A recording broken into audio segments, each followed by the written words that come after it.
लोकासांगे ब्रह्मज्ञान, स्वतः मात्र कोरडे पाषाण, अशा पद्धतीचं वर्तन देशाचे प्रधानमंत्री सन्माननीय नरेंद्र मोदीजींचं आहे. सकाळी सांगतात लोकांना की पेट्रोल कमी वापरा, डिझेल कमी वापरा, कार पुलिंग करा, मेट्रोचा वापर करा, आणि संध्याकाळी 100 गाड्यांचा ताफा घेऊन ते रोड शो करतात. लोकांना सांगतात तुम्ही फॉरेन टूर्स कमी करा, बंद करा, आणि आता ते 4 देशाच्या युरोपच्या दौऱ्यावर निघालेले आहेत. कोण त्यांचे आर्थिक सल्लागार आहे हे कळायला मार्ग नाही आहे. खतांचा वापर कमी करा. अरे खतांचा वापर कमी केला तर अन्नधान्याचा तुटवडा निर्माण होईल आणि त्याच्यातनं महागाई वाढून सामान्य माणूस पुन्हा महागाईच्या बोजाखाली दबला जाईल.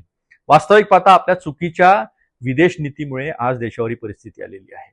कदाचित एप्स्टीन फाईलच्या अय्याशीमुळे आपण घाबरलेला आहात, अमेरिकासमोर वाकून उभे आहात, चहाबार सोडून दिलं, इराण आणि रशियाशी संबंध खराब केले, जिथून आपल्याला स्वस्तामध्ये आणि रुपयाच्या मोबदल्यात, खाद्यान्नाच्या मोबदल्यात आपल्याला तेल मिळालं असतं, आज या महागाईचा सामना सामान्य जनतेला करावा लागला नसता.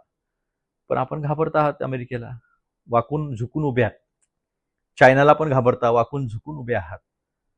एक वाकून झुकून उभा असलेला प्रधानमंत्री देशाच्या जनतेसमोर ताठमानेनं उभं राहू शकत नाही, हे यावरून पुन्हा एकदा सिद्ध झालं. 12 वर्षात अपयशाच्या व्यतिरिक्त काहीही आपण दिलं नाही.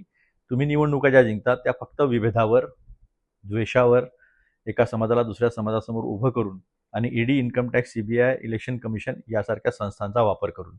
अन्यथा आपण निवडणूक जिंकावी अशी परिस्थिती देशात नाही.